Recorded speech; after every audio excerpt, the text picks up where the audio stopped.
I want to watch that. Everyone keeps on about that. Rubbish. Oh, Absolutely great. useless. And what about this other thing, Courtine or something? Courtine? It's like a Jane Austen thing. Oh, no, I have where seen people something lift about up that. their skirts, and because you know that men used to live under the big dresses. We Did they? talked about this on What? the radio. Did they? So in the olden days, you know those sticking out dresses? And Yeah. they used to go dancing Yes. at the masquerade ball, and they used to go, "How's your father?" That would mean the person would go, "Oh, he's fine," would mean he's up my skirt. What? Or- Her dad was under her dress? That's why the dresses were so big. Really? So he's dancing, must be sweaty under your daughter's dress. What? And then if they said, "How's your father?" and they went, "Oh, he's not here," then it was fine to go and be naughty outside on one of the swings. What? So the whole "How's your father?" comes from a man going up his daughter's dress at a ball. That's why the dresses were so big. Why would To they... protect his daughter. So not like having sex with people randomly. So they're guarding the gateway? They're guarding the gateway, yeah. But that's where the whole phrase, "How's your father?" came in. I don't mean to doubt you on this, but no. Joe, you're not a historian. I am in my own right. I'd love that. Like If you Boxing went- Day is Boxing Day because people used to fight on Boxing Day. I would absolutely love to go to a National Trust property and walk into one of the rooms, and there's Joe as the room guide. Let me tell you about this room. So that velvet cushion over there, that's where they used to smother people. No, it's not. It was called a good death because you died via velvet. No, Joe.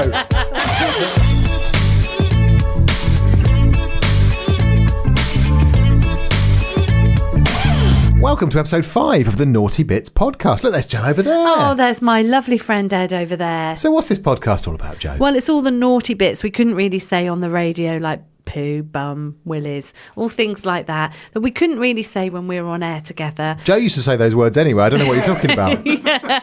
Yeah, but we used to get told off afterwards. Well, now we don't get told off.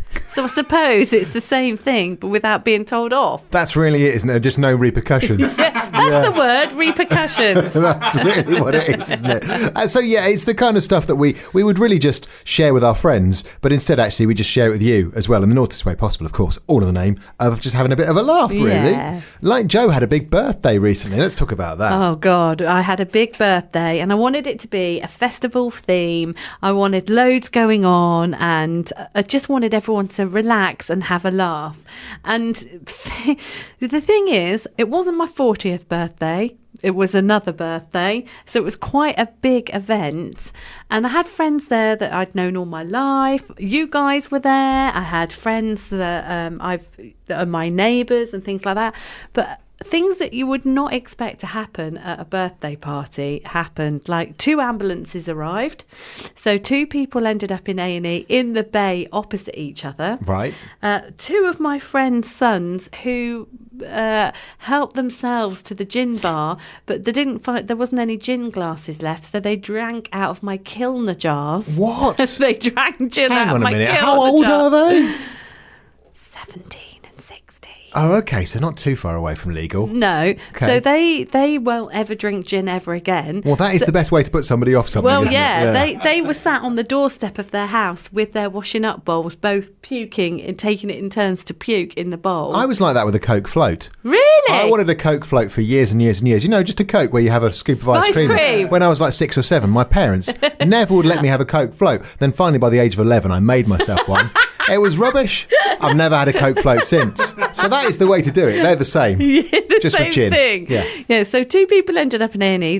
These other 2 people ended up puking, and then my kitchen door. I locked my kitchen door so that the utility room could be used and people could still use the downstairs loo, but not come into the kitchen and then wander Well, I around. know the about house. this because you were very strict about this. Joe's normally not strict about anything, but Lou, my wife, tried to put our present to Joe in the kitchen and got ushered away very quickly. By me? You're not allowed in the house. I've locked the house. No one is going in. Louise, you're not allowed in the house. Wow, okay. Because I didn't want anyone in the house because I wanted the party to be outside. Otherwise, everyone gets split up True. and everything else. Well, people that could not get into the house barged the door down. All the plaster has come off round the side of my door. Yeah, and I can't shut my front door properly now. Oh, no. Yeah, which is a bit bad because we went on holiday for 2 2 weeks, but no one came in, so it's okay. To be fair, they'd never find your house because it's a rabbit warren to get round there in the first place. So, because when we were walking over, because we parked at the church and walked down, and Lou was going, "Are you sure you're going the right way?" I'm like, "I've been here many times. I know where I'm going." We can't see any lights. There are no lights. There are no street lights where you live or anything like that. No, there's nothing. We're walking around various people's houses, dressed in our festival outfits, just the two of us, and then just come around the corner and there's your garden full of people with amazing tents all over the place. This Horsebox gin bar. I tell you, I mean, in terms of achieving your aim of a festival, it was perfect. The live music was brilliant. It was an amazing night. It was good, but there were a few disasters. And then one neighbour I didn't invite. Oh. And he turned up, which I didn't like because he pushed past my mum and turned up at the house. And my husband watched me, stood there in silence, watched me tackle my neighbour, who's a big guy, and I had to throw him out. There was lots of swear words going on, and I chucked him out, and my husband went, "Well done, Joe, just tap me on the back." So he just stood there and let me carry on and throw a bloke out. I would have done the same thing, to be fair. I mean, my wife is very capable. I'm the same as Paul. I just think, why get involved? Why muddy the water? She's got this under control. Yeah, Lou would be. In fact, if you tried to join in with your wife, Lou, she'd go, "Get back in the box. I'm dealing with this." How dare you? I've got this. Do you think I can't handle this? Oh, here we go.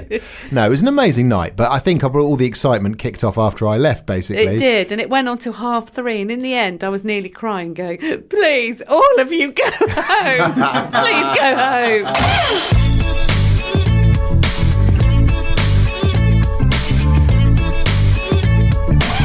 Now, Joe, actually, I should update you on what I've been up to while you've been on holiday. Do. So I've injured myself.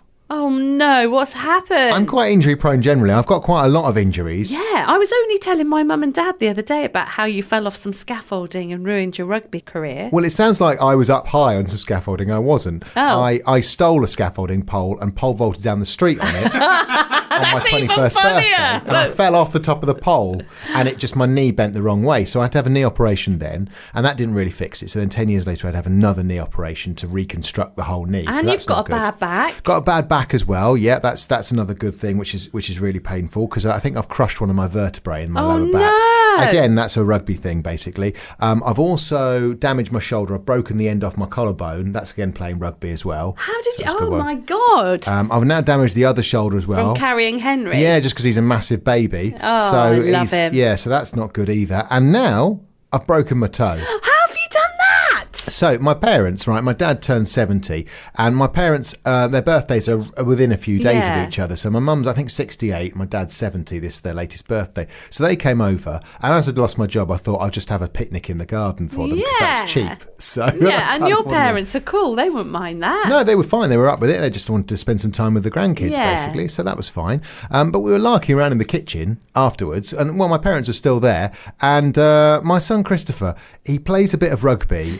He's only 3, but he plays a little bit of rugby. It's not real rugby. They just run with the ball and stuff like that on a Sunday morning. And I said to him, go on, show Granny Grandpa what you can do in terms of your tackling and stuff like that. So I was expecting to go out in the garden for it. But no, when he said go for it, he just went for it there and then. Oh, so I stood in the kitchen. He just tackled me, absolutely nailed me. And I went backwards, fell on the floor.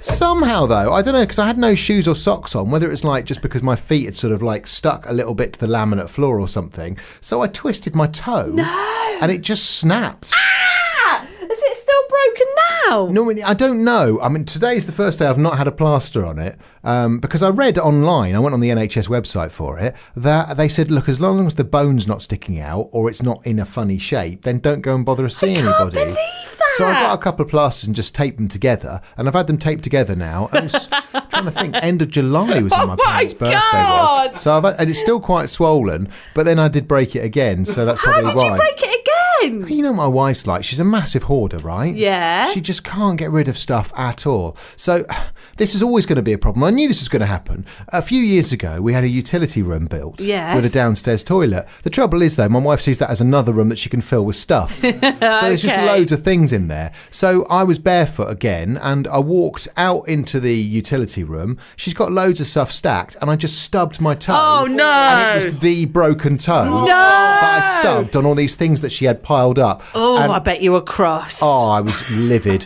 She came out, what's wrong? What's wrong? You know what you like when it's in pain. You don't want to explain either. Did you lash out just with went, verbal? You just need to leave me alone now. Oh, God. I've never seen you like that, Ed. That's amazing. So angry because the pain was just shooting through my foot. And I was thinking, I've been on you for 9 years. We've lived together now. 9 years to throw out her rubbish. We've been together 11 years, and we've moved 4 times in that time, and still there are black bags that from the day that she moved in. The thing is, they have gone from the spare room, because Christopher's in the spare room now, isn't he? Mm-hmm. And Henry's in the nursery. So they've gone from there all the way down the stairs. And they've made it to the utility room. Oh, there. When that toe gets better, Ed, you open that utility room door and you kick those black sacks out. That's how I'm going to test it. Yeah, exactly. I'm just testing out my new toe. I keep saying to her, I'm just going to have a bonfire with your stuff. I'll help you. Don't you dare. What is in these bags? What is in there? Oh, some of the stuff. I mean, a lot of it is actually school stuff. Really? My wife's 37 years old. And she's still got her school books in black bags. Oh, I've got my school She's also books. got clothes from when she was 14 years old. Now, your wife is slim and everything, but 14 years when she was 14 years old, that's not all in fashion anymore anyway. Well, no, but she said, oh, it's not. I don't actually want to wear it, but I just want to be able to get slim enough to put them back on again and go, look, there we go. I'm the same size as when I was 14. God.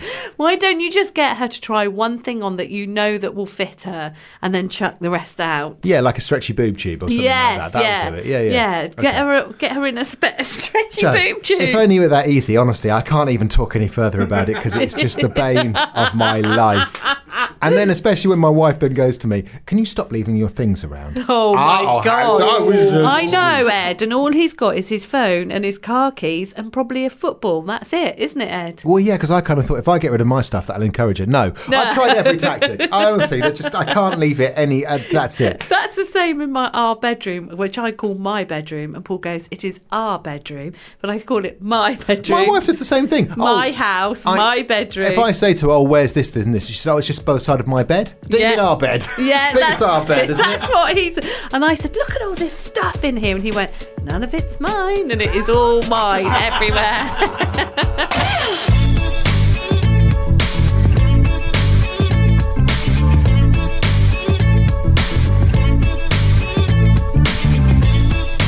Good news then, we're into the year, or we're into the time of the year, where the good TV is back on, isn't it? I know. Makes me feel a bit sad because I think, oh my God, we're on the lead up to Christmas now then, aren't we? Well, yeah, next it'll be sort of BGT X Factor and stuff like that, and then I'm a Celebrity Get Me Out of Here and all those kind of programs. Love that. So there is still a lot to look forward to, but the good stuff has started with Bake Off on Channel 4 now, isn't it? I haven't watched this series. Has it started? Yeah, so I feel I might be one behind, but I've certainly watched the first one, which I absolutely loved, because there were people in it who I thought I could probably do better than Anne. Oh, well, I'm always saying you should go on because you have got this skill. You are so good at cooking. Well, no, I can follow a recipe, whereas the thing is, though, they do those ones where they just have to, like, do it from just ingredients, and that's when I'd go a bit wrong, I think. Really. I think with a bit of practice, though, Ed, I'm going to nominate you because you are so good. As my Spanish friend would say, you are a good cooker. That's what my son says as well. Good cooker, Daddy. Yeah. Okay. So I just like watching it, though, because my Bake Off rule, you know the Bake Off rule, right? Yeah, you have to cook whatever they're cooking. No, I don't cook. I just eat it. Just got to be eating whatever they are making. Oh, so okay. you look up what they're doing, and if it's biscuit week, you just buy loads of biscuits and eat those. Oh, God, you're making me salivate. And you've got permission just to enjoy yourself. Yeah. Now, the first one, it takes a little while for us to get into the routine. So my wife just went out, but she went to this amazing bakery in Birmingham. Right. It's just on New Street, I think it is, just by Victoria Square. Right. And they do cronuts. What's cronuts? Donuts with something. So it's like a croissant donut, isn't it? Is that what cronut is? I want one. With like amazing fillings, like they do gin and stuff in as well, gin icing. So we had those. God. So good. So that is my Bake Off rule. Always be eating whatever they're baking, or just eat something nice. That's what you're doing. Okay, so what did you eat the second week, or did you miss it? I think I've missed that, so I think I've got double to catch up on, which is no problem. Yeah, and then you'll be going on holiday soon, so you'll have to take loads of stuff with you to enjoy it over there. I don't know whether I can watch it abroad. I have to get one of those VPN things. Oh, VPLs. Visible panty line you're talking about. No, VPN is one of those things because you can't watch stuff abroad because they need your postcode. Oh. But if you use a VPN device, then you can watch anything anywhere. Oh, okay. I wish I'd known that because then I could have watched the end of Pole Dart when I was on holiday. Yeah, no, I'm sure that you would have been able to do that, Joe. Yeah. That would have worked. So not only is Bake Off back as well, but also the new series of Peaky Blinders. Oh my God. Started recently. Now, I Yeah. have to confess, I have never watched Peaky Blinders, but you, on the other hand, Joe, are a massive fan. I am a huge fan, and I watch an episode, and then what I do is when everyone's at school and work, I watch it again. No way. And slow it down so I can just stare at Cillian Murphy. Oh, it's Cillian. It's all about Cillian. I Is it? absolutely love him, but I love him as Tommy. I do not love him in real life. He's too feminine for me in real life, but when he plays Tommy Shelby, God, I love him. Well, and the more violent he is, the more I love it. I've just started watching it, right? So I've gone right back to the beginning. I feel like I might do that as well. Because I kind of thought, the new series is on. Everyone seems crazy about it. I should probably watch it, really. I'm so excited. I can't wait for you to catch up. So I've got about 24 hours worth of TV to watch in total, apparently. Yeah. I say 24 hours. I've watched 2 episodes and I think I'm done. What? Ed, we are really good friends. You cannot say that. It's not very good, is it, really? What do you mean it's not very good? It's amazing. It's absolutely amazing. I just think it's a bit weak, really, the plot. I mean, Weak? the first How can you episode. say that? Okay, so the first episode, basically, the guy who was in Jurassic Park, he plays an Irishman, doesn't he, who's the chief inspector. Yes. Who wants to clean up Birmingham. Yeah, you should see what happens to him at the end of that whole series. Well, don't ruin it, because there's always a chance I might watch it. I probably won't, though. What? And so then he comes over, and then there's the barmaid, who's also Yes. Irish as well. Yeah, she's gorgeous, but she's not Irish in real life, and she went out with Chris Martin. Again, things I'm not interested in particularly. What? They're all the things I But love. I'm like, oh, come on. Can you not see she's a double agent? Because it's not even covert. There are no other Irish people in it apart from the chief inspector and the barmaid. Do you not think that those two might have something to do with it? Oh, you've just rocked up here in Birmingham from Ireland to go and work behind a bar, and all she's obsessed by is singing. Stop with the singing. Tommy Shelby, you can do whatever you like as long as on a Thursday night we can have a sing-song in the pub. It's just give over.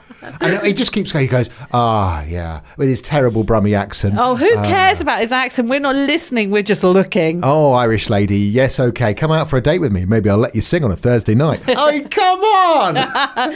Yeah, but I can't tell you what happens to the Irish lady and him. It's all, you've got to keep on watching it because you all love it. I bet your wife loves it. No, we've watched 2 episodes back to back, and that was a week ago, and we haven't even discussed rewatching any at all. No, Ed, just forget the accent and concentrate on the Irish lady. And also, I know that Cillian Murphy is about 5'7" and Yeah. 9 stone as well. Yeah. And now I know this. I noticed the way they film it. They always film him so the camera's looking up towards him. Look, stop it, you're ruining it for me. And you never see his feet because I assume he's because always he's standing on on a a box. box. Apart from in the love scenes as well, when he's making love to a lady, you notice he's half the size of the lady. It's like the lady is making love to Basil Brush. But I try not to think about that. So it's just all a bit, come on. It's ridiculous, It isn't it? isn't. My mum watches it. She goes, I can't stand the violence. But she watches it with her fingers over her eyes going, I can't stand the violence, but glued to it. I've gone one better. I'm just not watching it at all. No! Done with Peakies. What a terrible programme. Do you really think it is, Ed? I'm just so bored. I'm Really? so bored. Yeah, but you've got to carry on watching it through the relationship of Well, those this is the two. thing, right? So first episode, I watched the first episode and I was bored. But I just thought, well, first episodes are quite boring because it takes a while for them Yeah. to set the scene. And I get that. And they've got to introduce all these characters. Yeah. So that it's quite like get the narrative through. But I think at the And that's end fine. of this series, it all gets really Oh, brilliant. seriously? At the end of the series? So how many episodes are there in the first series? About 8. So I've got to watch 8 hours of TV before it gets good. Yeah, but has the character Lizzie been in it yet? Don't The prostitute Lizzie? I don't think so. Oh, you'll love it when she comes in it. It gets better and better and better. I tell you, I'm happy to sit through a first hour of an episode and go, oh, that was a bit boring, but it's worth watching the second episode. Oh, God. But 8 hours of TV, that is the ultimate slow burner. I'm done.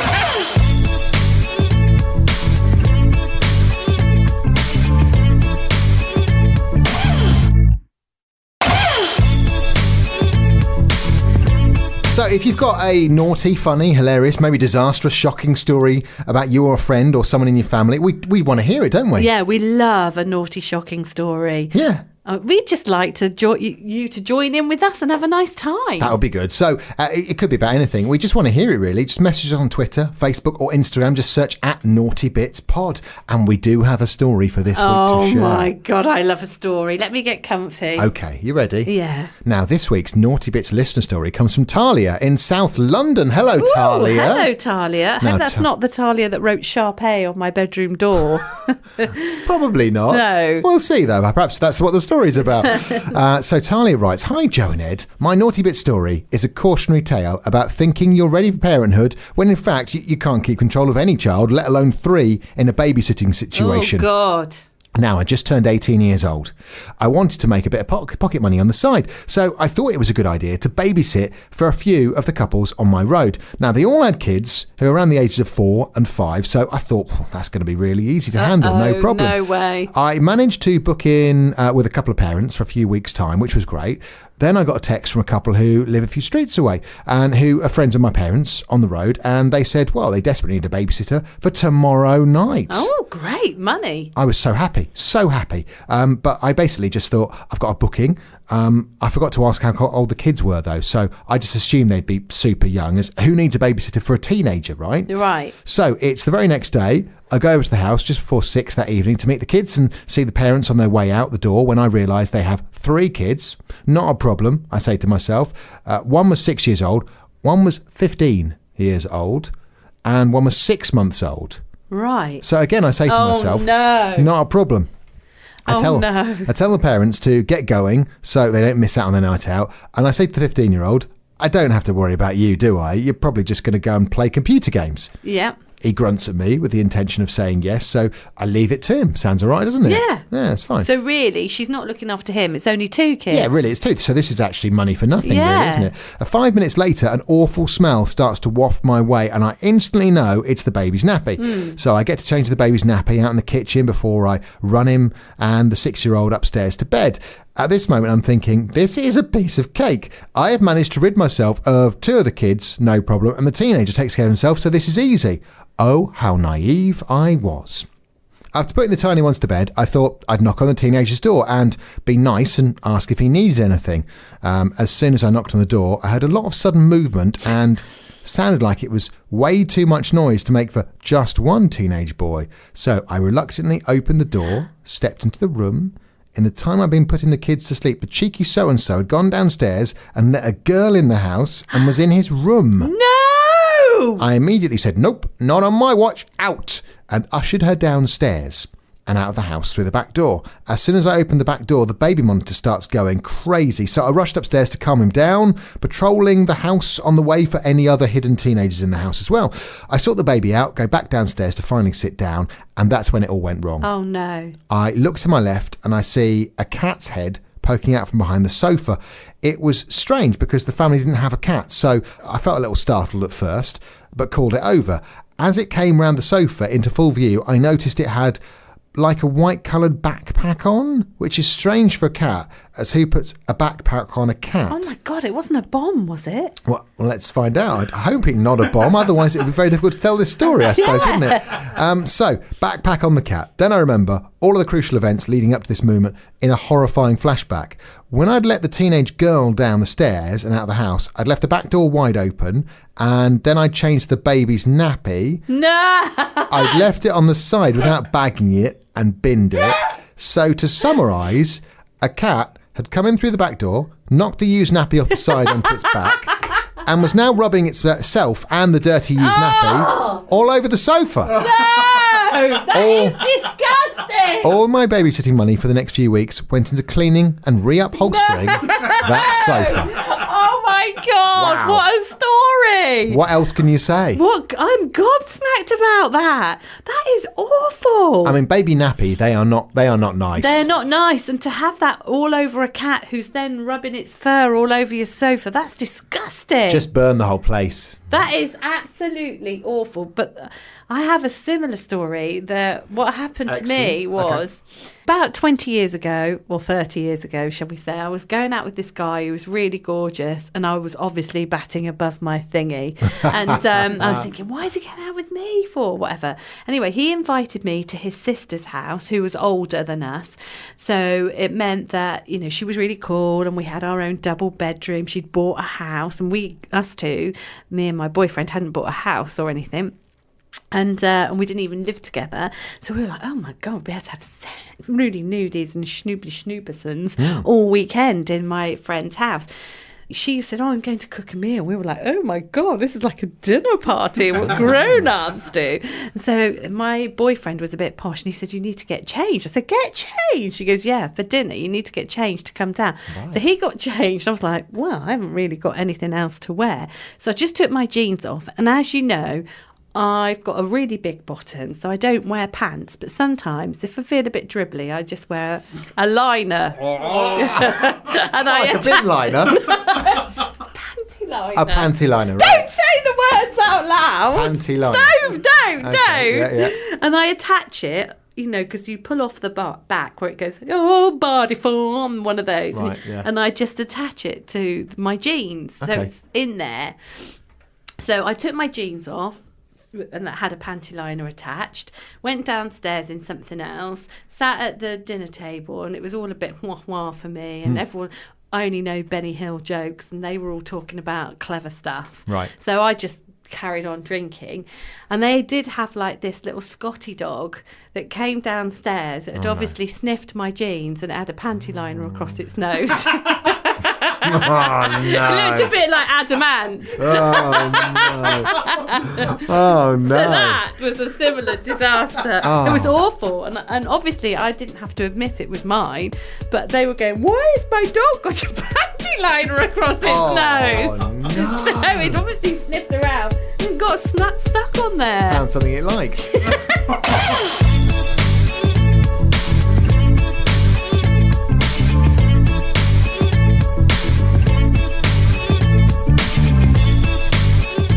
Jo should not leave her wet panty liners around. They weren't wet, can I just say? They weren't wet. You make me sound like I'm 90.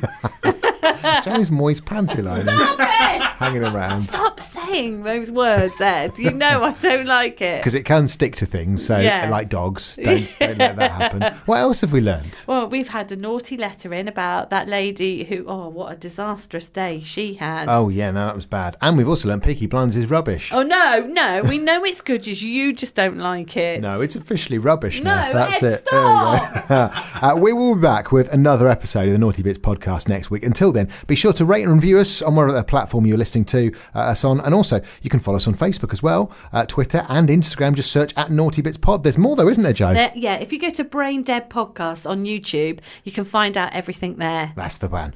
See you next week. Bye. Bye.